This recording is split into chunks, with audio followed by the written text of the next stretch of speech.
আমি এখন আছি কুয়েতের নাইট প্লেস, যে কুয়েতের ঐতিহ্যবাহী একটি প্লেস। এখানে যে কুয়েতের ইফতারের আগ মুহূর্তে যে কামানের মাধ্যমে সাউন্ড করে যে ইফতারের আয়োজন, ইফতারের সময়টা বোঝানো হতো, সেই প্লেসটা এখানে আছে, যেটা কুয়েতের অনেক বছর আগের থেকে এটা চালিয়ে যাচ্ছে।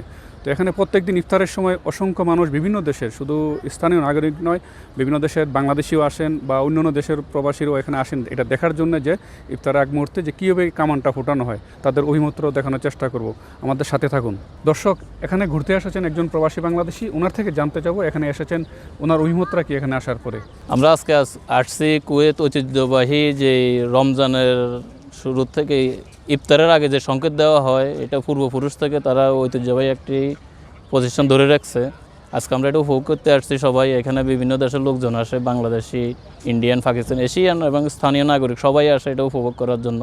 আসি বর্তমানে যে সেই কামান, যেটা দিয়ে কুয়েতের ইফতার আগ মুহূর্তে এই বুম ফোটানোর মাধ্যমে, কামানে ফোটানোর মাধ্যমে যে এখানে আওয়াজ দেওয়া হয় যে ইফতারের সময় হয়েছে। আসলে যখন কুয়েতে যখন রেডিও ছিল না বা টেলিভিশন ছিল না, মানুষকে জানানোর কোনো ওরকম ইয়ে ছিল না, তখন এটা ঐতিহ্যবাহী কুয়েতের অনেক পুরানো ইতিহাস। এইটা তারা এখনও ধরে গেছেন। কুয়েতের প্রায় 3টা জায়গাতে এইগুলি ফুটেই থাকেন, এই কামানগুলি একদম রমজানে ইফতারের আগ মুহূর্তে এগুলি ফুটিয়ে থাকেন। এগুলি অনেক দর্শক এখানে আসে দেখার জন্য।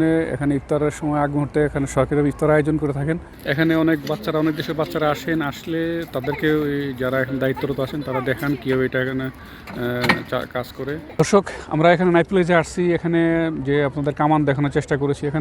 এখানে আমাদের একজন সৌভাগ্যবান বাংলাদেশি এখানেই কাজ করেন। তো আমাদের ওনার কাছে জানতে চাবো যে ওনার অভিমতটা, ওনার থেকে জানবো যে এইখানকার বিষয়ে যে উনি কতটুকু জানেন। আমি শখ মিয়া, আমার দেশের বাড়ি কুমিল্লাতে। আমি এখানে টিভি সেন্টারে কাজ করি, যেখানে মিনিস্ট্রি ইনফরমেশান এখানে কুয়েতের। তো এখানে আমি এখন আছে বর্তমানে ঐতিহ্যবাহী এটারে বলে গাছের নাইফ বলে, আর আরবিতে গাছের নাইফ ফেলেস। এখানে ওই যে ইফতারের পূর্ব মুহূর্তে এখানে করে বুম ফোটানোর সাথে সাথে মানে সবাই ইফতার করে। আগে তো মনে করো কারেন্ট ছিল না, টেলিভিশন ছিল না, রেডিও ছিল না, কোনো কিছু তার বেদার কোনো ছিল না। তো মানুষ কীভাবে জানবে? তো এখন সংকেত দিত, সংকেতের সাথে সাথে ইফতার করতো। তো এখন তো অত্যাধুনিক সব কিছু, টেলিভিশন, রেডিওতে সব কিছু মানুষ দেখতেছে। তো কিন্তু এরা ঐতিহ্যটা ধরে রাখছে। দর্শক, এখানে আসছি, এখানে অনেক বাংলাদেশি আসছেন, যে আপনাদেরকে ইতিমধ্যে বলেছি যে এই অনুষ্ঠান দেখার জন্য, এখানে যে কামান ফোটানো হয় এটা দেখার জন্য অনেক বাংলাদেশি আসেন, অন্য দেশেও আসেন। তো আমি এখানে এমন একটা ফ্যামিলি, অনেকগুলি বাংলাদেশি আসেন, আমাদের সাথে কথা বলবো, তাদের অভিমতগুলো জানবো যে এখানে আসছে ইফতার করতে, ইফতারের প্লাস কী দেখলো ওনাদের, মানে কেমন লাগলো বিষয়টা। যদি আমি যে কথা বলি, এখানে একজন আসছেন। আচ্ছা, আপনি জানাবেন যে এখানে যে আসছেন আপনার কেমন লাগলো, এখন ইফতারের সময় এখানে ইফতার করলেন, মানে কেন আসছেন, কেমন লাগলো আপনার? আমরা এখানে আসি বাচ্চাদের নিয়ে, ভালো লাগে। তারপরে আজানের একটু আগ মুহূর্তে বম ফোটে, তো অনেক ভালো লাগে। এটা অনেক ভালো একটা প্লেস, যে আমরা ফ্রেন্ডসদের সাথে মেমোরিজ বানাতে পারবো, বা সিবলিংস সবার সাথে মেমোরিজ বানানোর জন্য অনেক ভালো। অ্যান্ড দ্য সিস্টেম প্রোভাইডিং সব কিছু অনেক ফান, অনেক মেমোরেবল, অনেক সুন্দর। রোজার মাসের জন্য, রোজার মাস তো অলরেডি একটা বরকতের মাস, অ্যান্ড তারপরে এক্সট্রা আয়োজন ইজ মোর।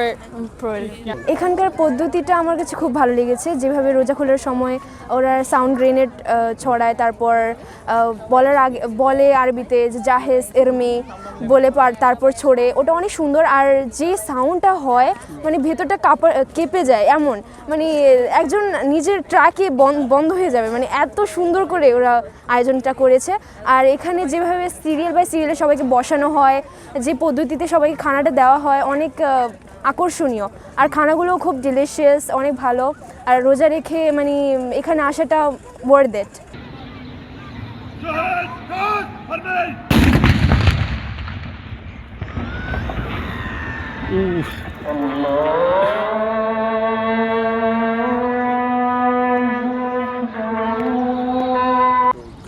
দর্শক, আমি এতক্ষণ দেখানোর চেষ্টা করেছি কুয়েতের নাইট প্লেস থেকে, যে ওখানে যে ইফতারের সময় যে কামানের মাধ্যমে যে সাউন্ডটা করা হয়, এটা আসলে কুয়েতের অনেক যারা কুয়েতে ছিলেন বা বিগত যারা ছিলেন, একসময় যখন মসজিদ এবং টিভি ছাড়া অন্য কোনো ইয়ে ছিল না যে জানার জন্য যে ইফতারের সময়টা কি, তখন আমাদের অনেকে টিভিতে দেখতেন, যা কুয়েতে ছিলেন পুরানো, অনেকে টিভিতে দেখতেন যে একটা ইফতার এক মুহূর্তে যে আওয়াজটা সাউন্ড হয়, এটা আজকে আপনাদেরকে দেখানোর চেষ্টা করেছি।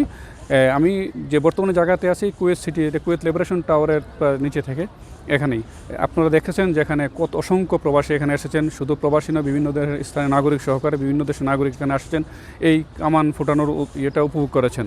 এই ছিল সর্বশেষ কুয়েত থেকে।